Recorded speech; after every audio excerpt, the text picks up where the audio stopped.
ನಮಸ್ಕಾರ. G achievers ವಿಶೇಷ ಕಾರ್ಯಕ್ರಮಕ್ಕೆ ಸ್ವಾಗತ. ನಾನು ಸಿಂಚನಾ.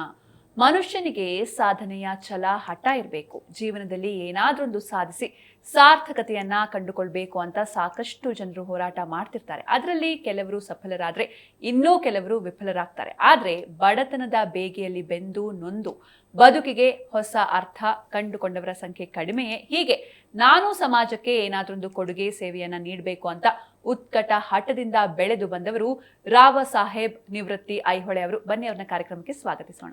ನಮಸ್ತೆ ಸರ್, ಕಾರ್ಯಕ್ರಮಕ್ಕೆ ಸ್ವಾಗತ. ಶ್ರೀ ರಾವ ಸಾಬ್ ನಿವೃತ್ತಿ ಐಹೊಳೆ ಸಮಾಜ ಸೇವಕರು. ಬೆಳಗಾವಿ ಜಿಲ್ಲೆಯ ಅಥಣಿ ತಾಲೂಕಿನ ತಾವಂಶಿ ಗ್ರಾಮದವರಾದ ಇವರಿಗೆ ಅಂಬೇಡ್ಕರ್ ವಿಚಾರಧಾರೆಗಳೇ ಮೂಲ ಶಕ್ತಿ. ಫುಲ್ ಟೈಮ್ ರಾಜಕಾರಣಿಯಾದ ಇವರು RNA ಲ್ಯಾಂಡ್ ಡೆವಲಪರ್ಸ್ ಕಂಪನಿ ಸಂಸ್ಥಾಪಕರು.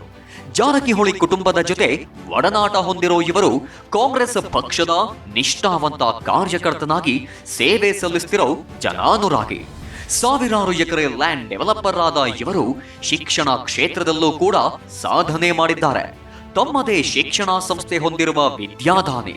ಬಡತನದಲ್ಲಿ ಅರಳಿದ ಸಾಧಕ ಈಗ 450ಕ್ಕೂ ಹೆಚ್ಚು ಜನರಿಗೆ ಕೆಲಸ ನೀಡಿ ಅವರ ಬಾಳಿಗೆ ಬೆಳಕಾಗಿದ್ದಾರೆ. ಇವರಿಗೆ G Kannada news achievers award ನೀಡಿ ಗೌರವಿಸಲು ನಮಗೆ ಹೆಮ್ಮೆಯಾಗುತ್ತಿದೆ.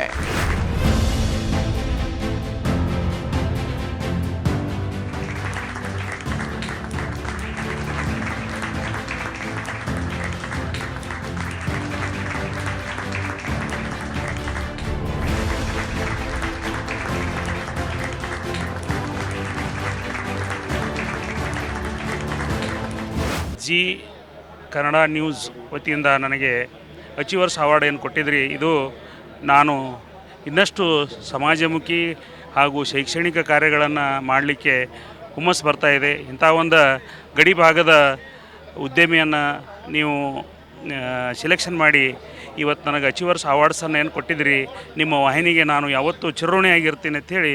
ಸರ್, ಇನ್ನು ಸಾಕಷ್ಟು ಕ್ಷೇತ್ರದಲ್ಲಿ ನೀವು ಹೆಸರನ್ನ ಮಾಡಿದ್ರೆ ಕೇವಲ ಒಂದು ಕ್ಷೇತ್ರಕ್ಕೆ ಮಾತ್ರ ನಿಮ್ಮ ಸಾಧನೆ ಸೀಮಿತವಾಗಿರಲಿಲ್ಲ. ಹೀಗಾಗಿ ಎಲ್ಲ ಕ್ಷೇತ್ರಗಳ ಬಗ್ಗೆ, ನಿಮ್ಮ ಸಾಧನೆಯ ಬಗ್ಗೆ ಮಾತಾಡ್ತಾ ಹೋಗೋಣ. ಅದಕ್ಕೂ ಮುನ್ನ ನೀವು ಮೂಲತಃ ಬೆಳಗಾವಿ ಜಿಲ್ಲೆ ಅಥಣಿ ತಾಲೂಕಿನ ತಾವಶಿ ಗ್ರಾಮದವರು.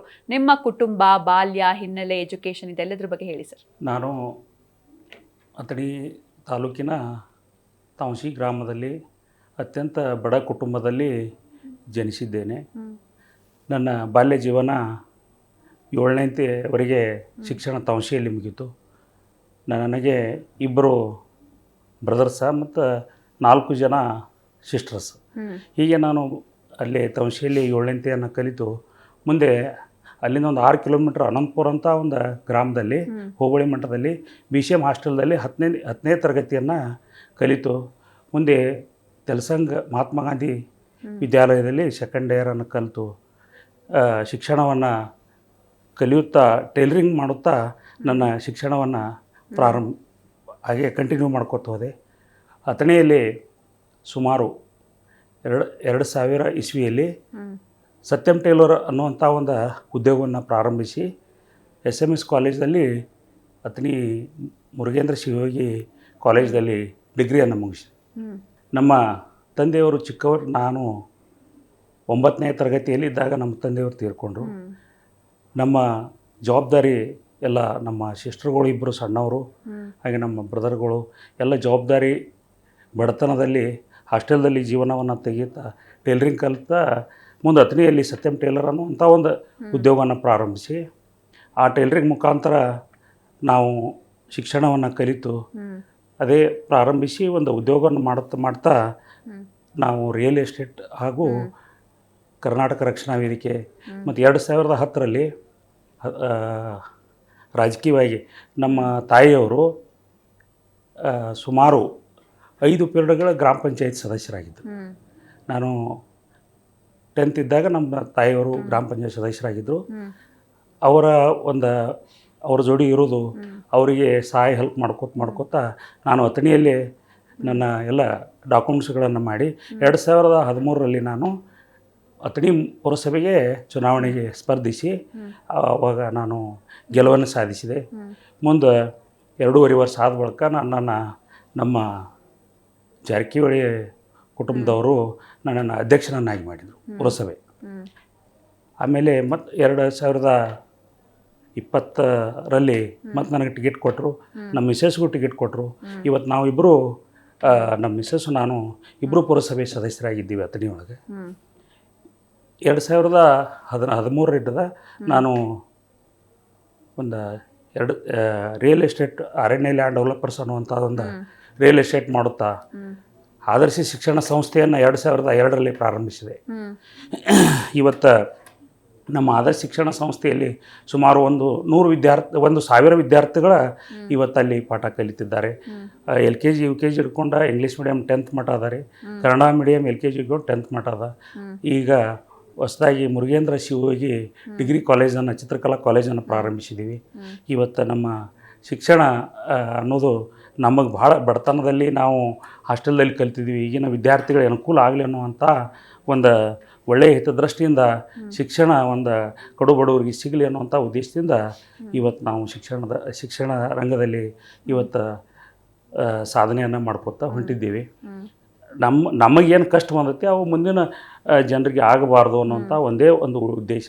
ಮತ್ತು ನಂದು ರಿಯಲ್ ಎಸ್ಟೇಟ್ ಇರುವುದರಿಂದ ನಾನು ಅಥಣಿಯಲ್ಲಿ ಒಂದು ಭೂಮಿ ಅರಣ್ಯ ಸೌಹಾರ್ದ ಸಹಕಾರಿ ಸಂಸ್ಥೆಯನ್ನು ಹುಟ್ಟು ಹಾಕಿ ಸುಮಾರು 2,000 ಬಡ ಕುಟುಂಬಗಳಿಗೆ ಲೋನ್ ಹಾಕಿ NAKGP 100% ಡೆವಲಪ್ಮೆಂಟ್ ಆದ ಪ್ಲಾಟ್ಗಳನ್ನು ನಾನು ಈ ಜನರಿಗೆಲ್ಲ ಕೊಟ್ಟಿದ್ದೇನೆ. ಮತ್ತು ಇವತ್ತು ನಾನು ರಿಯಲ್ ಎಸ್ಟೇಟ್ದಲ್ಲಿ ಯರಗಟ್ಟಿ ಆಗಿರ್ಬೋದು, ಅಥಣಿ ಆಗಿರ್ಬೋದು, ಕಾಗವಾಡ ಆಗಿರ್ಬೋದು, ಶೇರ್ಬಾಳ್ ಆಗಿರ್ಬೋದು, ಯನಾಪುರ, ಉಗಾರ್, ಜತ್ ಹಾಗೂ ಸಾಂಗ್ಲಿ ಈ ಎಲ್ಲ ಕಡೆ ರಿಯಲ್ ಎಸ್ಟೇಟ್ ಉದ್ಯಮವನ್ನು ವಿಸ್ತಾರ ಮಾಡಿದ್ದೆ. ಓಕೆ ಸರ್, ಇನ್ನು ನೀವು ಅದೇ ಉದ್ಯಮದ ಬಗ್ಗೆ ಹೇಳ್ತಾ ಇದ್ರಿ, ಈಗ RNA ಲ್ಯಾಂಡ್ ಡೆವಲಪರ್ಸ್ ಮತ್ತು ಬಿಲ್ಡರ್ಸ್ ಅಂತ. ಸೊ ಈ ಉದ್ಯಮ ಕ್ಷೇತ್ರದ ಕಡೆಗೆ ನಿಮ್ಗೆ ಹೆಂಗೆ ಇಂಟ್ರೆಸ್ಟ್ ಬಂತು? ಅಂದರೆ ನೀವು ಟೈಲರಿಂಗ್ ಮಾಡ್ಕೊಂಡಿದ್ರಿ, ಹೆಂಗೆ ಈ ಉದ್ಯಮ ಹೆಂಗೆ ಸೆಳೀತು ನಿಮ್ಮನ್ನ ಅಂತ? ನಾನು ಟೈಲರಿಂಗ್ ಮಾಡುವ ಸಮಯದಲ್ಲಿ ಅತ್ಯಂತ ಅಂದರೆ ಒಂದು ಬಡವರಾಗಿ ಟೈಲರಿಂಗ್ ಮಾಡ್ತಾ ಒಂದು 4-5 ಜನಕ್ಕೂ ಟೈಲರಿಂಗ್ ಮಾಡ್ತಿದ್ದೀವಿ. ಅಂಥ ಒಂದು ಸಂದರ್ಭದಲ್ಲಿ ನನಗೆ ಅಥಣಿಯಲ್ಲಿ ನಮ್ಮ ಗೆಳೆಯರು ಇಲ್ಲ ಮತ್ತು ಒಂದು 2 ಎಕರೆ ಜಮೀನು ಅದ, ಮತ್ತು ಆ ಜಮೀನನ್ನು ನೀನು ಡೆವಲಪ್ಮೆಂಟ್ ಮಾಡ್ತೇನೆ ಅಂತ ಕೇಳಿದಾಗ ನಾನು ಆಯಿತು ಡೆವಲಪ್ಮೆಂಟ್ ಮಾಡೋಣ ಅಂಥೇಳಿ ಆ ಒಂದು 2 ಎಕರೆ ಡೆವಲಪ್ಮೆಂಟ್ ಫಸ್ಟ್ ಏನು 2011ರಲ್ಲಿ ಮಾಡಿದೆ.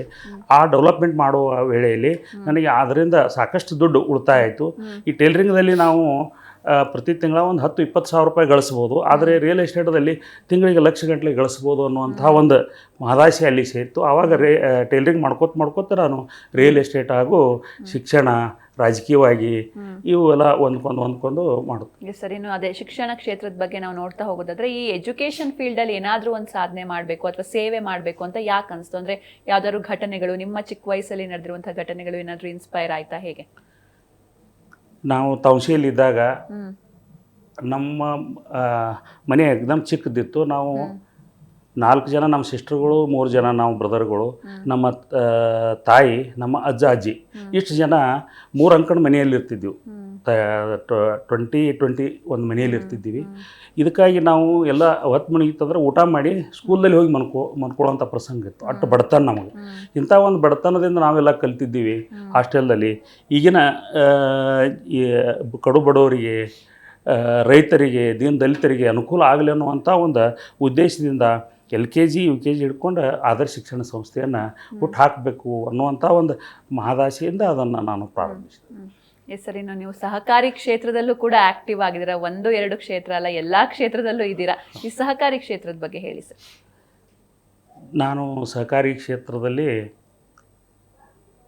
ನಮ್ಮ ಈ ಸಾಕಷ್ಟು ಜನ ನಮ್ಮಲ್ಲಿ ರಿಯಲ್ ಎಸ್ಟೇಟ್ ಇದ್ದಿದ್ದರಿಂದ ಪ್ಲಾಟ್ಗಳನ್ನು ತೆಗೆದುಕೊಳ್ಳಿಕ್ಕೆ ನಮ್ಮ ಕಡೆ ಬರ್ತಿದ್ರು. ಅವರು ಲೋನ್ ಕೇಳ್ತಿದ್ರು, ನಮಗೆ ಪ್ಲಾಟ್ ತೊಗೋತೀವಿ, ನಮ್ಗೆ ಲೋನ್ ಬೇಕ್ರಿ. ಅಂಥ ಒಂದು ಸಂದರ್ಭದಲ್ಲಿ ಸಾಕಷ್ಟು ಬ್ಯಾಂಕ್ಗಳು ಎಲೈತಿದ್ದೀವಿ. ಅವರು ಭಾಳ ಡಿಲೇ ಮಾಡ್ತಿದ್ರು, 2 ತಿಂಗಳು 3 ತಿಂಗಳು 5 ತಿಂಗಳು ಟೈಮ್ ತೊಗೋತಿದ್ರು, ಅನೇಕ ತೊಂದರೆಗಳಾಗ್ತಿದ್ವು. ನಾವು ಒಂದು ಸಹಕಾರಿ ಸಂಘವನ್ನು ತೆಗೆದ ಆ ಸಂಘದ ಮುಖಾಂತರ ಅವ್ರಿಗೆ ಲೋನ್ಗಳನ್ನು ಕೊಟ್ಟು ಪ್ಲಾಟ್ ಕೊಟ್ಟರೆ ಆ ಜನರಿಗೆ ಒಳ್ಳೇದಾಗ್ತದೆ. ಇವತ್ತು ನ್ಯಾಷನಲೈಸ್ ಬ್ಯಾಂಕ್ದಾಗ ನೌಕರಿ ಕೇಳ್ತಾರೆ, ಇಲ್ಲಾಂದ್ರೆ ಇನ್ಕಮ್ ಟ್ಯಾಕ್ಸ್ ರಿಟರ್ನ್ ಕೇಳ್ತಾರೆ, ಇಲ್ಲಾಂದ್ರೆ ಪ್ರಾಫಿಟ್ ಕೇಳ್ತಾರೆ, ಅನೇಕ ನಮೂನಿ ತೊಂದರೆಗಳಾಗ್ತವೆ. ಆದರೆ ಸಹಕಾರಿ ಸಂಘದಲ್ಲಿ ಅವರಿಗೆ ಅದೇ ಪ್ಲಾಟ್ಗಳನ್ನು ಪ್ಲೇಜ್ ಹಾಕಿ ಅವ್ರಿಗೆ 5-6 ವರ್ಷ ಕಂತು ಹಾಕಿ ಕೊಟ್ಟರೆ ಅವ್ರಿಗೆ ಒಳ್ಳೇದಾಗ್ತದೆ. ಏಕದಮ್ ಬಡ ವ್ಯಾಪಾರಿಗಳಿಗೆ, ರೈತರಿಗೆ ಹಾಗೂ ಅನೇಕ ನೌಕರ ವರ್ಗದವರಿಗೆ ಅನುಕೂಲ ಆಗಲಿ ಅಂತ ಹೇಳಿ ಒಂದು ಸಹಕಾರಿ ಸಂಘವನ್ನು ಅಥಣಿಯಲ್ಲಿ ಹುಟ್ಟಾಕಿದ್ವಿ. ಅದು ಯಶಸ್ವಿಯಾಗಿ ನಡೆದದ. ಅಲ್ಲಿ ಅನೇಕ ಜನರಿಗೆ ನಾವು ಪ್ಲಾಟ್ಗಳ ಮೇಲೆ ಸಾಲವನ್ನು ಕೊಟ್ಟಿದ್ದೀವಿ. ಅದು ಅತ್ಯಂತ ಒಳ್ಳೆಯ ರೀತಿಯಿಂದ ನಡೆದಂತ ಹೇಳ್ತೀನಿ. Yes sir. ಇನ್ನು ಇನ್ನೊಂದು ಕಡೆ ನೀವು ರಾಜಕೀಯದಲ್ಲೂ ಸಿಕ್ಕಾಪಟ್ಟೆ ಆಕ್ಟಿವ್ ಆಗಿದ್ದೀರಾ, ಕಾಂಗ್ರೆಸ್ಗೆ ದುಡಿತಾ ಇದ್ದೀರಾ ಕಾರ್ಯಕರ್ತನಾಗಿ. ಸೊ ಈ ರಾಜಕೀಯ ಜರ್ನಿ ಇದ್ರ ಬಗ್ಗೆ ಹೇಳಿ ಸರ್. ನಮ್ಮ ತಾಯಿಯವರು 6 ಬಾರಿ ಗ್ರಾಮ ಪಂಚಾಯಿತಿ ಸದಸ್ಯರು, ಅದರಲ್ಲಿ 2 ಬಾರಿ ಅಧ್ಯಕ್ಷರು, 1 ಬಾರಿ ಉಪಾಧ್ಯಕ್ಷರು. ನಮ್ಮ ವೈನಿಯವರು ಉಗಾರ್ ಜಿಲ್ಲಾ ಪಂಚಾಯತಿಯಿಂದ ಆರಿಸಿ ಬಂದ ಬೆಳಗಾವಿ ಜಿಲ್ಲಾ ಪಂಚಾಯತಿ ಅಧ್ಯಕ್ಷರಾಗಿ 5 ವರ್ಷ ZP ಅಧ್ಯಕ್ಷರಾದರು. ಅದೇ ಸಂದರ್ಭದಲ್ಲಿ ನಾನು ಪುರಸಭೆ ಸದಸ್ಯನಿದ್ದೆ. ಅವಾಗ ಜಾರಕಿಹೊಳಿ ಸಾವ್ಕಾರ ಎಲ್ಲರೂ ಕೂಡಿ ನನ್ನನ್ನು ಅಥಣಿ ಪುರಸಭೆ ಅಧ್ಯಕ್ಷರನ್ನಾಗಿ ಮಾಡಿದರು. ಆ ಒಂದು ಮನೆಯಲ್ಲಿ ಒಂದೇ ಸಂದರ್ಭದಲ್ಲಿ ನಮ್ಮ ತಾಯಿಯವರು ಗ್ರಾಮ ಪಂಚಾಯತ್ ಅಧ್ಯಕ್ಷರು, ನಮ್ಮ ವೈನಿಯವರು ಜಿಲ್ಲಾ ಪಂಚಾಯತ್ ಅಧ್ಯಕ್ಷರು, ನಾನು ಪುರಸಭೆ ಅಧ್ಯಕ್ಷ.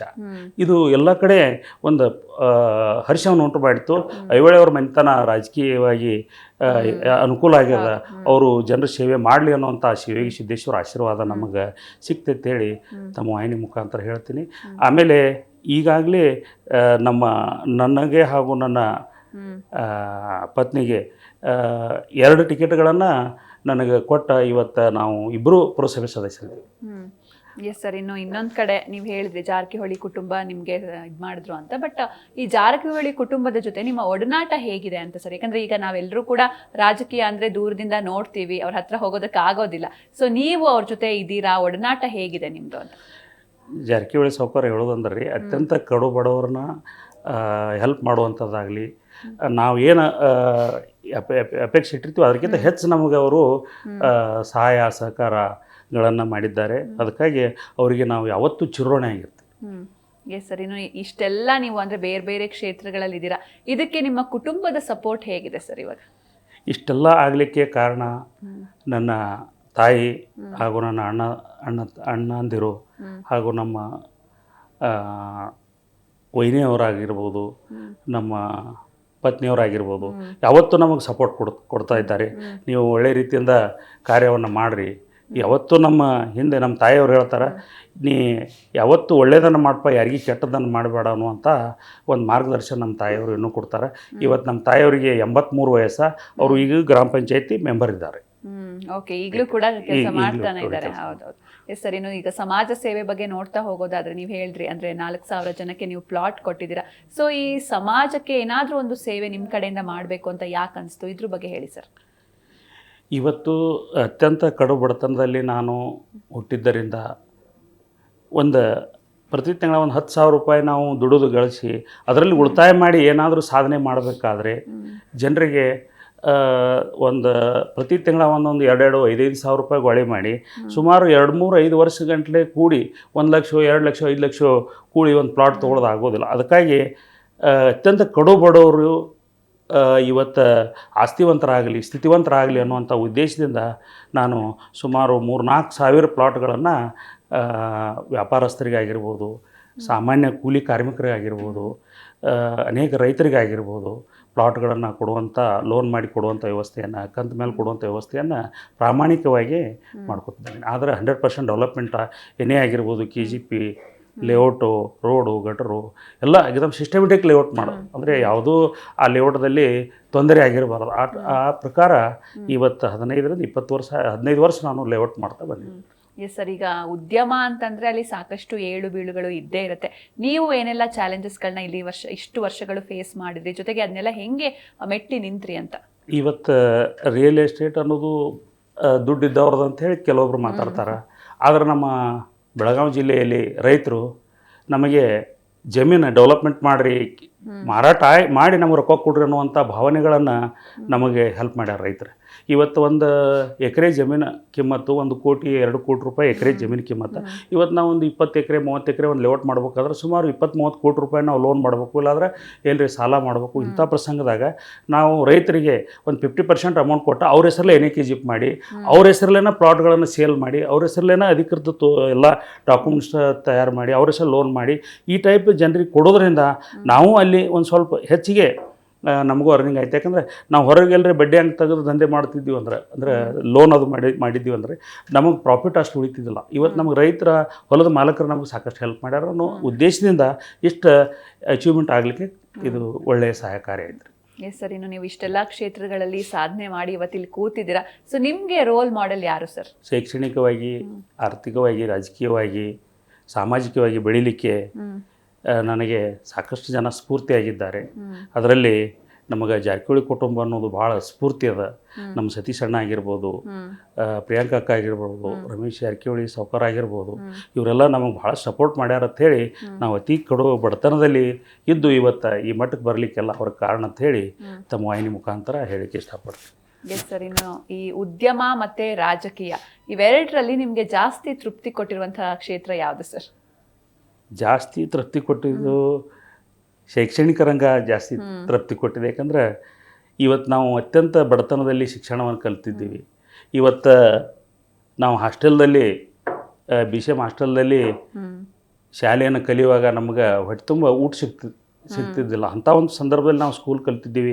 ಈಗ ಮಕ್ಕಳಿಗೆ ಒಳ್ಳೇದಾಗಲಿ ಅಂಥೇಳಿ ಆ ಶಿಕ್ಷಣ ಸಂಸ್ಥೆಯಲ್ಲಿ ಒಂದು ಅರ್ಧ ಗಂಟೆ ಹೋಗಿ ಕೂತ್ನಂದ್ರೆ ನನಗೆ ಭಾಳಷ್ಟು ಆನಂದ ಅನ್ನಿಸ್ತದೆ. ಏನಪ್ಪ ಇದೊಂದು ಸಂಸ್ಥೆ ಒಳ್ಳೆ ರೀತಿಯಿಂದ ಬೆಳೀತು, ಇವತ್ತೊಂದು 1000 ವಿದ್ಯಾರ್ಥಿಗಳು ಈ ಸ್ಕೂಲಲ್ಲಿ ಕಲಿಯತ್ತಾರ, ಅದು ಶಿವಯೋಗಿ ಸಿದ್ದೇಶ್ವರ ನಮ್ಮ ತಾಯಿಯವರ ಆಶೀರ್ವಾದ ಅಂಥೇಳಿ ನನಗೆ ಅನಿಸ್ತು. ಎಸ್ ಸರ್, ಈಗ ನೀವು ಹಿಂತಿರುಗಿ ನೋಡಿದ್ರೆ ಇಷ್ಟು ವರ್ಷಗಳ ನಿಮ್ಮ ಜರ್ನಿ, ಇವತ್ತು ನೀವು ಸಾಧಕರಾಗಿ ಇಲ್ಲಿ ಕೂತಿದ್ದೀರಾ, ನಿಮಗೆ ಎಷ್ಟು ತೃಪ್ತಿ ಇದೆ ಸರ್ ಈ ಜರ್ನಿ ಬಗ್ಗೆ? ಇದಕ್ಕೆಲ್ಲ ಈ ಒಂದು ಎಷ್ಟೊಂದು ಈ ಎಲ್ಲ ಫೀಲ್ಡಲ್ಲಿ ಬೆಳೀಲಿಕ್ಕೆ ಕಾರಣಕರ್ತರ ಇದ್ರ ಹಿಂದೆ ಸಾಕಷ್ಟು ಮಂದಿ ಶ್ರಮ ಇದ್ದಾರೆ. ಯಾಕಂದ್ರೆ ನಮ್ಮ ಪ್ರಾಮಾಣಿಕತೆಯನ್ನು ನೋಡಿ ಸಾಕಷ್ಟು ಜನ ನಮಗೆ ಹೆಲ್ಪ್ ಮಾಡ್ಯಾರ. ಅವ್ರನ್ನ ಶ್ರಮಿಸ್ಲಿಕ್ಕೆ ಇಚ್ಛಪಡ್ತೀನಿ. ಯಾಕಂದ್ರೆ ಇವತ್ತು ಇಷ್ಟೆಲ್ಲ ಬೆಳಿಬೇಕಾದ್ರೆ ತನು ಮನ ಧನದಿಂದ ಸಾಕಷ್ಟು ಮಂದಿ ಹೆಲ್ಪ್ ಮಾಡಿರ್ತಾರೆ. ಇಲ್ಪ ರಾವ್ ಒಳ್ಳೆ ಅದಾನ, ಪ್ರಾಮಾಣಿಕ ಅದಾನ, ಅವಾಗ ನಾವು ಇನ್ವೆಸ್ಟ್ಮೆಂಟ್ ಮಾಡಿದ್ರೆ ನಮ್ಮ ದುಡ್ಡು ತಿರುಗಿ ಬರ್ತದೆ. ಮತ್ತು ಅವನು ಒಳ್ಳೆ ರೀತಿಯಿಂದ ಇವತ್ತು ಮಾರ್ಕೆಟ್ದಾಗ ಅನೇಕ ಒಳ್ಳೆ ಕೆಲಸಗಳನ್ನು ಮಾಡ್ಯಾರ ಅಂಥೇಳಿ ಸಾಕಷ್ಟು ಜನ ನಮ್ಮ ಬದಲು ಹೊಗಳ್ತಾರ. ಅವ್ರಿಗೆ ನಾ ಕೃತಜ್ಞತೆ ಹೇಳ್ತೀನಿ. ಎಸ್ ಸರ್, ಇನ್ನು ಕೊರೋನಾ ಟೈಮಲ್ಲೂ ಕೂಡ ನೀವು ಸಾಕಷ್ಟು ಜನಸೇವೆ ಮಾಡಿದ್ದೀರಾ, ಅದ್ರ ಬಗ್ಗೆ ಹೇಳಿ ಸರ್. ಕೊರೋನಾ ಸಂದರ್ಭದಲ್ಲಿ ಭಾಳಷ್ಟು ನಮ್ಮ ಗಡಿಭಾಗಕ್ಕೆ ಭಯಾನಕ ವಾತಾವರಣ ಇತ್ತು. ಅಂಥ ಸಂದರ್ಭದಲ್ಲಿ ನಮ್ಮ ಆದರ್ಶ ಸ್ಕೂಲ್ನಲ್ಲಿ ಸುಮಾರು ಒಂದು 3000 ಕಿಟ್ಗಳನ್ನು ನಾವು ಎಲ್ಲ ಕಡು ಬಡವರಿಗೆ ಕೊಟ್ಟಿವಿ. ಆ ಸಂದರ್ಭದಲ್ಲಿ ಕೆಲವೊಂದು ಸ್ಯಾನಿಟೈಸ್ ಆಗಿರ್ಬೋದು, ಮಾಸ್ಕ್ ಆಗಿರ್ಬೋದು, ಅವುಗಳನ್ನು ನಾವು ಹಂಚುವಂಥ ಕಾರ್ಯವನ್ನು ಮಾಡಿದ್ವಿ. ಎಸ್ ಸರ್, ಇನ್ನು ಈಗ ಯಾರೇ ಮನುಷ್ಯ ಅಂದಮೇಲೆ ಆತನಿಗೆ ಅವಮಾನ ಅಪಮಾನಗಳು ಇದ್ದೇ ಇರುತ್ತೆ. ನಿಮಗೆ ಸಣ್ಣ ವಯಸ್ಸಲ್ಲಿ ಯಾವುದಾದ್ರೂ ಒಂದು ಘಟನೆಗಳು ಈಗಲೂ ನೆನೆಸ್ಕೊಂಡ್ರೆ ಬೇಜಾರಾಗುವಂತಹ ಘಟನೆ ಅಥವಾ ಯಾರಾದರೂ ಅವಮಾನ ಮಾಡಿರೋದಾಗಿರ್ಬೋದು, ಅದನ್ನು ನೀವು ಇನ್ಸ್ಪೈರ್ ಆಗಿ ತೊಗೊಂಡು ಈ ಸಾಧನೆ ಮಾಡಿದ್ರಾ ಹೇಗೆ ಅಂತ ಅದನ್ನು ನೆನೆಸ್ಕೊಳ್ಳೋದಾದರೆ? ನಾವು ಬೆಳಿಬೇಕಾದ್ರೆ ಸಾಕಷ್ಟು ತೊಂದರೆಗಳು ಬರ್ತಿರ್ತವೆ. ಆದರೆ ಅದರ ಮೆಟ್ಟು ನಿಂತು ನಾವು ಮುಂದೆ ಹೋದ್ರೆ ನಾವು ಬೆಳಿಲಿಕ್ಕೆ ಸಾಧ್ಯ ಅನ್ನುವಂಥ ಮಾತನ್ನು ಹೇಳ್ತೀನಿ. ಸಾಕಷ್ಟು ತೊಂದರೆಗಳು ಬಂದಿರ್ತಾವೆ, ಆದರೆ ನಾವು ಧೈರ್ಯಂ ಸರ್ವತ್ರ ಸಾಧನಂ ಅನ್ನುವಂಥ ಮಾತನ್ನು ಜ್ಞಾನಿಸಿ ಮುಂದೆ ಹೋಗೋದು ಅದು ಸಕ್ಸಸ್ ಆಗ್ತೈತಿ ಅನ್ನುವಂಥದ್ದು ನಮ್ಮ ಕಾನ್ಫಿಡೆನ್ಸ್ ಇದ್ದು ಮಾಡ್ಕೊತೀವಿ. ಎಸ್ ಸರ್, ಇನ್ನು ಇವಾಗಿನ ಯುವಕರಿಗೆ ನೀವೊಂದು ಮೆಸೇಜ್ ಕೊಡಬೇಕು ಅಂದರೆ ಏನು ಸಂದೇಶ ಕೊಡ್ತೀರಾ ಸರ್? ಇವತ್ತಿನ ಯುವಕರು ಒಳ್ಳೆಯ ರೀತಿಯಿಂದ ಶಿಕ್ಷಣವಂತರಾಗಬೇಕು, ಸಂಸ್ಕಾರ ವಿನಯ ನಯ ಎಲ್ಲರಲ್ಲಿ ಇರಬೇಕು ಅನ್ನುವಂಥ ಮಾತನ್ನು ಹೇಳ್ತೀನಿ. ಎಸ್ ಸರ್, ಇನ್ನು ವಿದ್ಯೆ ಅನ್ನೋದು ಒಬ್ಬ ಮನುಷ್ಯನ ಜೀವನದಲ್ಲಿ ಎಷ್ಟು ಮುಖ್ಯ ಅಂತ ನಿಮ್ಗನ್ಸುತ್ತೆ? ಇವತ್ತು ಎಲ್ಲ ಎಷ್ಟು ಬೇಕಾಷ್ಟು ಆಸ್ತಿ ಇರ್ಬೋದು ರೀ, ಎಷ್ಟು ಬೇಕಷ್ಟು ಏನು ಬೇಕಾದಿರ್ಬೋದು, ಅದು ಆ ವಿದ್ಯೆ ಇರಲಿಲ್ಲದ ಆ ಮನುಷ್ಯ ಕುರುಡ ಅಂತ ಹೇಳಲಿಕ್ಕೆ ಇಷ್ಟಪಡ್ತೀನಿ. ಅದಕ್ಕಾಗಿ ವಿದ್ಯೆ ಅನ್ನೋದು ಅದರಷ್ಟು ದೊಡ್ಡದು ಯಾವುದೂ ಇಲ್ಲ ಈ ಜಗತ್ತು. ಸರ್, ಇನ್ನು ಮುಂದಿನ ಗುರಿ ಏನಂತ ಇಟ್ಕೊಂಡಿದ್ದೀರಾ, ಫ್ಯೂಚರ್ ಪ್ಲಾನ್ಸ್? ಒಳ್ಳೆ ರೀತಿಯಿಂದ ಸಮಾಜ ಸೇವೆಯನ್ನು ಮಾಡೋದು, ಒಳ್ಳೆ ರೀತಿಯಿಂದ ಜನರಿಗೆ ಅನುಕೂಲ ಆಗಲಿ, ನಾವು ಸಮಾಜದಲ್ಲಿ ಕಡೆ ವ್ಯಕ್ತಿಯಾಗಿ ಇದ್ದೀವಿ, ಎಲ್ಲರೂ ಒಳ್ಳೆಯ ವ್ಯಕ್ತಿಯಾಗಿ ಬೆಳೀಲಿ ಅನ್ನುವಂಥ ಒಂದು ಸಂದೇಶನ ಕೊಡ್ತೀವಿ. ಎಸ್ ಸರ್, ಇನ್ನು ನಿಮ್ಮ ಈ ಒಂದು ಸಾಧನೆಯನ್ನು ಗುರುತಿಸಿ ಸಾಕಷ್ಟು ಪ್ರಶಸ್ತಿ ಪುರಸ್ಕಾರಗಳು ಬಂದಿರುತ್ತೆ, ಸೊ ಅದನ್ನು ಶೇರ್ ಮಾಡ್ಕೊಳ್ಳೋದಾದ್ರೆ? Bhimaratna award, sir M Visvesvaraya award, taluka ಮಟ್ಟದಲ್ಲಿ ಕರ್ನಾಟಕ ರಾಜ್ಯೋತ್ಸವ ಅವಾರ್ಡ, ಟಿಪ್ಪು ಸುಲ್ತಾನ್ ಅವಾರ್ಡ, ಹೀಗೆ ಹಲವು ನನಗೆ ಪ್ರಶಸ್ತಿಗಳು ಲಭಿಸಿವೆ. ಆ ಎಲ್ಲ ಪ್ರಶಸ್ತಿಗಳಿಗೆ ನಾನು ಚಿರೋಣಿಯಾಗಿದ್ದೇನೆ. ಆ ಭಾರವ ನನ್ನ ಮೇಲೆ ಅದ ಅಂಥೇಳಿ ಹೇಳಿಕ್ಕೆ ಇಷ್ಟಪಡ್ತೇನೆ. ಎಸ್ ಸರ್, ಇನ್ನು ನಿಮ್ಮ ಕುಟುಂಬದವರಿಗೆ ನಿಮ್ಮ ಮೇಲೆ ಈಗ ಎಷ್ಟು ಹೆಮ್ಮೆ ಇದೆ ಅಂತ ನಿಮ್ಮ ಸಾಧನೆಯನ್ನು ನೋಡಿದ ಮೇಲೆ? ಈಗ ನಮ್ಮ ಕುಟುಂಬದಲ್ಲಿ ನಮ್ಮ 4 ಜನ ಸಿಸ್ಟರ್ ಆಗಿರ್ಬೋದು, ನಮ್ಮ 2 ಬ್ರದರ್ ಆಗಿರ್ಬೋದು, ಎಲ್ಲರೂ ಅಪ್ರಿಷಿಯೇಟ್ ಮಾಡ್ತಾರೋ. ನಾವು ಎಲ್ಲರೂ ಕೂಡಿ ಒಳ್ಳೆಯ ರೀತಿಯಿಂದ ಇವತ್ತು ಎಷ್ಟೊಂದು ಒಳ್ಳೆಯ ರೀತಿಯಿಂದ ಬೆಳೆದಿಪ್ಪ ಅಂತ ಇದಕ್ಕೆಲ್ಲ ಕಾರಣ ನಮ್ಮ ಒಳ್ಳೆಯತನ ಹಾಗೂ ನಮ್ಮ ತಂದೆ ತಾಯಿ ಆಶೀರ್ವಾದ, ದೇವರ ಆಶೀರ್ವಾದ ಅಂಥೇಳಿ ನಮ್ಮ ಸಿಸ್ಟರ್ಗಳಾಗಿರ್ಬೋದು, ನಮ್ಮ ಬ್ರದರ್ಗಳಾಗಿರ್ಬೋದು, ನಮ್ಮ ಮನೆಯವ್ರಾಗಿ ನಮ್ಮ ಮಿಸಸ್ ವಿದ್ಯಾ ಆಗಿರ್ಬೋದು, ನಮ್ಮ ತಾಯಿಯವರು ಮಾತಿಗೊಂಬತ್ತಾರೆ, ನೋಡಪ್ಪ ಏನೇ ಇದ್ರೂ ನೀವು ಧರ್ಮದಿಂದ ಹೋಗ್ರಿ, ಒಳ್ಳೆಯ ರೀತಿಯಿಂದ ಕಲ್ಯಾಣ ಕೆಲಸಗಳನ್ನು ಮಾಡಿರಿ ಅನ್ನುವಂಥ ನಮ್ಮ ತಾಯಿಯ ಸಂದೇಶ ಇದು ನಮಗೆ ಸ್ಫೂರ್ತಿಯಾಗಿದೆ. ಸರ್, ಇನ್ನು ಕುಟುಂಬದವರಿಗೆ, ನಿಮ್ಮ ಕುಟುಂಬದವರಿಗೆ ನಿಮ್ಮ ಬಗ್ಗೆ ಎಷ್ಟು ಹೆಮ್ಮೆ ಇದೆ? ಅಂದರೆ ಈಗ ಯಾವತ್ತಾದರೂ ಅವ್ರು ನಿಮಗೆ ಯಾಕೆ ಅಂದರೆ ಈ ರೀತಿ ಸಮಾಜ ಸೇವೆಯನ್ನು ಯಾಕೆ ಯಾವಾಗಲೂ ಮಾಡ್ತಿರ್ತೀರಾ, ನಮಗೂ ಕೂಡ ಸ್ವಲ್ಪ ಟೈಮ್ ಕೊಡಿ ಅಂತ ಯೂಶ್ವಲಿ ಈ ರೀತಿ ಕಾನ್ವರ್ಸೇಷನ್ಸ್ ಆಗ್ತಾ ಇರುತ್ತಲ್ವ, ಸೊ ಅದ್ರ ಬಗ್ಗೆ ಆ ರೀತಿ ಯಾವ ಥರ ಕ್ಲಾಶಸ್ ಆಗಿದೆಯಾ ಅಂತ? ಈಗ ಒಂದು ವರ್ಷದಲ್ಲಿ ನಮ್ಮ ಚಿರಂಜೀವಿ ವೈಭವ ಇದ್ದಾನ್ರಿ. ಈಗ ನಮ್ಮದೊಂದು 25% ಕೆಲಸವನ್ನು ನಮ್ಮ ಮಗ ಮಾಡ್ಲತ್ತ ವೈಭವ್. ಒಂದು ಫೆಬ್ರವರಿ ಒಳಗೆ ಮ್ಯಾರೇಜ್ ಆಗ್ಯದ. ಇಂಥ ನಮ್ಮ ಸೊಸಿನೂ ಬಂದಾರ. ಹೀಗಾಗಿ ಅವರು ಒಂದು ಸ್ವಲ್ಪ ನಮ್ಮ ಕೆಲಸದಲ್ಲಿ ಈಗ ರಿಯಲ್ ಎಸ್ಟೇಟ್ ಆಗಿರ್ಬೋದು, ನಮ್ಮ ಮಗ ಮತ್ತು ನಮ್ಮ ಸೊಸಿ ಇದ್ದವರು ಸ್ಕೂಲ್ ನೋಡ್ಕೋತಾರೆ ರೀ. ಅದಕ್ಕಾಗಿ ನನಗೊಂದು ಸ್ವಲ್ಪ ಕೆಲಸದಲ್ಲಿ ಈಗ ಒತ್ತಡ ಕಡಿಮೆ ಆಗ್ಯದ. ಈಗ ಹೀಗಾಗಿ ನಮ್ಮ ಅಂದರೆ ಒಬ್ಬರ ಎಷ್ಟು ಇಟ್ಟು ಓಡಾಡಿದ್ರು ಇದರಿಂದ ನಮ್ಮ ಮನೆಯವರು ಅದಕ್ಕೆ ಸಪೋರ್ಟ್ ಮಾಡತ್ತೆ. ಅದಕ್ಕಾಗಿ ನಮ್ಮ ಮಗನ ವೈಭವ ಆಗಲಿ, ನಮ್ಮ ಸೊಸೆ ಪ್ರಿಯಾಂಕಾ, ಇವರು ಇವತ್ತು ಸ್ಕೂಲ್ದು ಎಲ್ಲ ಜವಾಬ್ದಾರಿ. ನಾನು ಈಗ ವಾರಕ್ಕೊಮ್ಮೆ ಹೋಗ್ತೇನೆ ಸ್ಕೂಲ್ಗೆ. ಅವ್ರು ಡೈಲಿ ಒಂದು ರೌಂಡ್ ಹೋಗಿ ಬಂದು ಸ್ಕೂಲ್ದೆಲ್ಲ ಮೇಂಟೈನ್ ಅವರೇ ಮಾಡ್ಲತ್ತಾರೆ. ಅದರಿಂದ ನಾನು ಭಾರ ಕಡಿಮೆ ಆಗೈತಿ. ಆ್ಯಂಡ್ ನಮ್ಮ ಮಗ ವೈಭವ ಅನ್ನೋ ಒಂದು ಈಗ ರಿಯಲ್ ಎಸ್ಟೇಟ್ದಲ್ಲಿ ಅತನಿಯಲ್ಲಿ ಅವ್ನು ನೋಡ್ಕೊತಾನೆ. ಆದರೆ ನಾ ಎಲ್ಲ ಸುತ್ತಮುತ್ತ ಏನದಾವ್ರಲ್ಲ, ಯರಗಟ್ಟಿ ಆಗಿರ್ಬೋದು, ಸಾಂಗ್ಲಿ ಆಗಿರ್ಬೋದು, ಜತ್ ಆಗಿರ್ಬೋದು, ಉಗಾರ ಆಗಿರ್ಬೋದು, ಕಾಗವಾಡ ಆಗಿರ್ಬೋದು, ನಾನು ನೋಡ್ಕೊತೇನೆ. ಹಿಂಗಿಬ್ರು ಟೈಮ್ ಮೇಂಟೈನ್ ಮಾಡ್ಕೊಳತ್ತಿದ್ದೀವಿ. ಆದರೆ 1 ವರ್ಷ 2 ವರ್ಷದಿಂದ ಒಬ್ಬರಿಗೆ ಭಾಳ ಒತ್ತಡ ಇತ್ತು. ಅವಾಗ ನಮ್ಮ ಮಿಸ್ಸಸ್ ಆಗಲಿ, ನಮ್ಮ ಮದರ್ ಆಗಲಿ ಹೆಲ್ಪ್ ಭಾಳ ಮಾಡ್ತಿದ್ರು. ಯಾಕಂದ್ರೆ ನಮ್ಮ ಮಗ ಎಜುಕೇಷನ್ಕಿದ್ದವಾಗ, ನಮ್ಮ ಮಗಳು ಡಿಗ್ರಿ ವೈಶಾಲಿ ಅಂತ ಹೇಳ್ರಿ, ಅವಳು ಇವತ್ತು ಡಿಗ್ರಿ ಮುಗಿದದ. ಅವರು ಇನ್ನು ಮುಂದೆ ಯಾವುದೇ ಒಂದು ಕೋರ್ಸ್ ಅದು ಮಾಡುವಂಥ ಒಂದು ಇದ್ರಾಗ. ಎಸ್ ಸರ್, ಇನ್ನು ನಿಮ್ಮ ದಿನಚರಿ ಯಾವ ರೀತಿ ಇರುತ್ತೆ ಸರ್? ಅಂದರೆ ಬೆಳಗ್ಗೆಯಿಂದ ಸಂಜೆವರೆಗೂ ನಿಮ್ಮ ಹೆಂಗಿರುತ್ತೆ ರೋಟೀನ್ ಅಂತ? ನಾಳಿದ್ದು ಏನು ಪ್ರೋಗ್ರಾಮ್ ಐತಿ, ಇವತ್ತು ಸಾಯಂಕಾಲ ನಾವು ಫೈನಲ್ ಮಾಡ್ಕೊಂಡು ಬಿಟ್ಟಿರ್ತೀವಿ ನಮ್ಮ ಆಫೀಸ್ದಲ್ಲಿ. ನಮ್ಮದು ಬ್ಯಾಂಕ್ ಸ್ಟಾಪ್ ಆಗಿರ್ಬೋದು, ನಮ್ಮ ರಿಯಲ್ ಎಸ್ಟೇಟ್ ಸ್ಟಾಪ್ ಆಗಿರ್ಬೋದು, ಸ್ಕೂಲ್ದು ಇವೆಲ್ಲ ಕೂಡಿ ನಾಳಿದ ಎಲ್ಲಿ ಹೋಗೋದು ಏನು ಹೋಗೋದು ನನಗೆ ರಾತ್ರಿನೇ ಎಲ್ಲ ಹೇಳಿಬಿಟ್ಟಿರ್ತಾರೆ ನಮ್ಮ ಚಿರಂಜೀವಿ ಆಗಿರ್ಬೋದು, ನಮ್ಮ ಸ್ಟಾಫ್ದವರು. ಅದನ್ನು ಮುಂಜಾನೆಯಿಂದ ಮೇಂಟೈನ್ ಮಾಡ್ಕೊತ ಹೋಗ್ತಾರೆ. ಇನ್ನು ಸರ್, ನಿಮಗೆ ಚಿಕ್ಕ ವಯಸ್ಸಲ್ಲಿ ನಿಮ್ಗೆ ಏನಾಗಬೇಕು ಅಂತ ಆಸೆ ಇತ್ತು? ಅಂದರೆ ಎಲ್ರಿಗೂ ಒಂದೊಂದು ಆಸೆ ಇರುತ್ತೆ, ಡಾಕ್ಟರೋ ಇಂಜಿನಿಯರೋ ಅಂತ. ಆ ಥರ ನಿಮ್ಗೆ ಏನಾದರೂ ಆಸೆ ಇತ್ತಾ, ನಾನು ಇದಾಗಬೇಕು ಅಂತ? ಜೊತೆಗೆ ಯಾವತ್ತಾದರೂ ನಾನು ಈ ಒಂದು ಸ್ಥಾನಕ್ಕೆ ಹೋಗಿ ನಿಲ್ತೀನಿ ಅಂತ ನೀವು ಅಂದ್ಕೊಂಡಿದ್ರಾ ಮುಂಚೆನೇ? ಹೇಗೆ? ನಾನು ಚಿಕ್ಕವನಿದ್ದಾಗ ರೀ ಅತನಿ ಒಳಗೆ ಒಂದು ಪ್ಲಾಟ್ ತೊಗೊಂಡು ಮನೆ ಕಟ್ಟಿ ಆರಾಮಿರಬೇಕು, ಒಂದು ನೌಕರಿ ಮಾಡ್ಬೇಕು ಯಾವುದಾರೆ ಅನ್ನೋವಂಥ ಒಂದು ಆಸೆ ಇತ್ತು. ಆದರೆ ಬಡತನದಿಂದ ನೌಕರಿ ಆಗಲಿಲ್ಲ. ಆದರೆ ಇವತ್ತು ಇಷ್ಟು ತೃಪ್ತಿ ಅದ. ನೌಕರಿಗಿಂತ 10-100 ಪಟ್ಟು ನಾನು ಒಳ್ಳೆಯ ಅಂದರೆ ಸಮಾಧಾನ ಅದ ರೀ, ಒಳ್ಳೆಯ ರೀತಿಯಿಂದ ಅದನ್ನ ಅಂತೇಳಿ ನನಗೆ ಅನಿಸ್ತದೆ. ಎಸ್ ಸರ್, ಇನ್ನು ನೀವು ಕಾಂಗ್ರೆಸ್ ಕಾರ್ಯಕರ್ತನ ಗುರುತಿಸ್ಕೊಂಡಿದ್ದೀರಾ. ಈ ಒಂದು ಕೆಲಸ ನಿಮಗೆ ಎಷ್ಟು ಖುಷಿ ಕೊಡ್ತಾ ಇದೆ ಅಂತ? ಇವತ್ತು ನಾನು ಅಥಣಿ ಪುರಸಭೆ ಅಧ್ಯಕ್ಷನಾಗಿ ಸುಮಾರು 30 ಕೋಟಿಗಳಷ್ಟು ನನ್ನ ಅವಧಿಯಲ್ಲಿ ಕೆಲಸ ಮಾಡಿದೆ ನಾನು ಅಥಣಿ ನಗರಕ್ಕೆ. ಈ ಪೀರಿಯಡಲ್ಲಿ ಸಾಕಷ್ಟು ಕೆಲಸಗಳು ನಡೆದಾವ. ಮತ್ತು ನನಗೆ KPCCಯಿಂದ ಕರ್ನಾಟಕ ಪ್ರದೇಶ ಕಾಂಗ್ರೆಸ್ ಸಮಿತಿ ಪರಿಶಿಷ್ಟ ಜಾತಿ ವಿಭಾಗದಿಂದ ಮಾಧ್ಯಮ ಬೆಳಗಾವಿ ವಿಭಾಗದ ಮಾಧ್ಯಮ ವಕ್ತಾರನಾಗಿ ಮಾಡ್ಯಾರ. ಇವತ್ತದು ನಾನು ಎಲ್ಲ ಕಡೆ ಕೆಲಸವನ್ನು ಮಾಡ್ತಾ ಇದ್ದೇನೆ. ನಮ್ಮ ಪಾರ್ಟಿದ ನಮ್ಮ ತಾಲೂಕಿನಲ್ಲಿ ಯಾವುದೇ ಕೆಲಸ ಹೇಳಿದ್ರು ನಾನು ಭಾಳಷ್ಟು ಅಚ್ಚುಕಟ್ಟಾಗಿ ಮಾಡ್ತೀನಿ. ಯಾಕಂದರೆ ಇವತ್ತು ನಾವು ಪಾರ್ಟಿಯಿಂದ ಬೆಳೆದಿದ್ದೀವಪ್ಪ ಅಂತಂದ್ರೆ ಆ ಪಾರ್ಟಿಗೆ ಯಾವತ್ತು ಚಿರೋಣಿಯಾಗಿ ನಮ್ಮ ಸತೀಶಣ್ಣ ಜಾರಕಿಹೊಳಿ ಆಗಿರ್ಬೋದು, ನಮ್ಮ ಬ್ಲಾಕ್ ಅಧ್ಯಕ್ಷರು, ನಮ್ಮ ಜಿಲ್ಲಾ ಅಧ್ಯಕ್ಷರು, ನಮ್ಮ ರಾಜ್ಯಾಧ್ಯಕ್ಷರ ಪರಿಶಿಷ್ಟ ಜಾತಿ ವಿಭಾಗದ R ಧರ್ಮಸೇನ್ ಸಾಹೇಬರಾಗಿರ್ಬೋದು, ಅವ್ರು ತಾವೇನು ಹೇಳ್ತಾರೆ ಅದನ್ನು ಪಾಲನೆಯನ್ನು ಮತ್ತು ಆ ಕರ್ತವ್ಯವನ್ನು ಏಕ್ದಮ್ ನಿಷ್ಪಕ್ಷಪಾತವಾಗಿ ಮತ್ತು ಅವ್ರು ಹೆಂಗೆ ಹೇಳ್ತಾರೆ ಅದನ್ನು ಪದ್ಧತಿ ಮಾಡ್ತಾರೆ. Yes sir. ಇನ್ನು ಇವಾಗಿನ ಕಾಲದ ಯುವಕರು ಏನಂದ್ರೆ ಈಗ ಉದ್ಯಮ ಮಾಡಬೇಕು ಅಂತ ಅನ್ಕೊಂಡಿರ್ತಾರೆ. ಬಟ್ ಅವ್ರು ಹೆಂಗಂದ್ರೆ ಇವಾಗಿನ ಯುವ ಜನತೆ ಹೇಗೆ ಥಿಂಕ್ ಮಾಡ್ತಾರೆ ಅಂದ್ರೆ ಉದ್ಯಮಕ್ಕೆ ಕಾಲಿಟ್ಟ ತಕ್ಷಣ ಅವ್ರಿಗೆ ಪ್ರಾಫಿಟೇ ಬೇಕು, ಒಂಚೂರು ಲಾಸ್ ಆದ್ರೂ ಅವ್ರಿಗೆ ತಡ್ಕೊಳಕ್ ಆಗೋದಿಲ್ಲ. ಸೊ ಅಂಥವ್ರಿಗೆ ಏನು ಮೆಸೇಜ್ ಕೊಡ್ತೀರಾ ಸರ್ ನೀವು? ಧೈರ್ಯದಿಂದ ಹೋಗ್ಬೇಕು. ಯಾಕಂದರೆ ನಾವು ಉದ್ಯೋಗ ಮಾಡೋದ್ರಲ್ಲಿ ಎಲ್ಲ ಉದ್ಯೋಗದಲ್ಲಿ ಪ್ರಾಫಿಟ್ ಆಗಲ್ಲ. ಒಂದು ಉದ್ಯೋಗದಲ್ಲಿ ಡೌನ್ ಆಗ್ಬೋದು, ಮತ್ತೊಂದು ಉದ್ಯೋಗದಲ್ಲಿ ನಮ್ಗೆ ಲಾಭ ಆಗ್ತದೆ. ಅದನ್ನು ಕವರ್ ಮಾಡುವಂಥದ್ದು ನಮ್ಮಲ್ಲಿರಬೇಕು. ಮತ್ತು ಧೈರ್ಯದಿಂದ ನಾವು ಮಾಡ್ರನ್ನ ನಾವು ಬೆಳಿಲಿಕ್ಕೆ ಸಾಧ್ಯ ಅದ. ನಾವು ಒಂದ್ರಾಗ ಲಾಸ್ ಆದಿವತ್ತು ಹೇಳಿದಂದೆ ಎಲ್ಲರಿ ಆ ಉದ್ಯೋಗನ ಬಿಟ್ಟಿವಿ, ನಾವು ಪೂರ್ಣ ಲಾಸ್ ಆಗ್ತೀವಿ. ಮತ್ತು ಮತ್ತೊಮ್ಮೆ ನಾವು ಧೈರ್ಯ ಬರಲ್ಲ. ಅದಕ್ಕಾಗಿ ಒಂದ್ರಾಗ ನಮ್ಗೆ ಲಾಸ್ ಆದ್ರೂ ಮತ್ತೊಂದ್ರಾಗ ನಮ್ಗೆ ಫಾಯ್ದಾ ಆಗ್ತೈತೆ ಅನ್ನುವಂಥ ಒಂದು ನಮ್ಮಲ್ಲಿ ಗುರಿ ಇರ್ಬೇಕು. ಅದನ್ನು ಮಾಡ್ಕೋತ ಸಕ್ಸಸ್ ಆಗ್ತೀವಿ. Yes sir. ನೀವು ಇನ್ನು ಅಂಬೇಡ್ಕರ್ ಅವರನ್ನ ಸಾಕಷ್ಟು ಫಾಲೋ ಮಾಡ್ತೀರಾ. ಸೊ ಅವರ ವಿಚಾರಧಾರೆಗಳ ಬಗ್ಗೆ ಹೇಳೋದಾದ್ರೆ, ಇವತ್ತು ನಾವು ಪರಿಶಿಷ್ಟ ಜಾತಿಯಲ್ಲಿ ಇರುವುದರಿಂದ ಡಾಕ್ಟರ್ ಬಾಬಾ ಸಾಹೇಬ್ ಅಂಬೇಡ್ಕರ್ ಅವರಿಂದನೇ ನಮಗೆ ಮತದಾನದ ಹಕ್ಕು ಸಿಕ್ಕಿದೆ. ಇವತ್ತು ನಾವು ಇಷ್ಟೊಂದು ಈ ಒಂದು ರಾಜಕೀಯವಾಗಿ ಬೆಳೀಲಿಕ್ಕೆ ಅವರ ಕೊಟ್ಟ ಮಾರ್ಗದರ್ಶನ.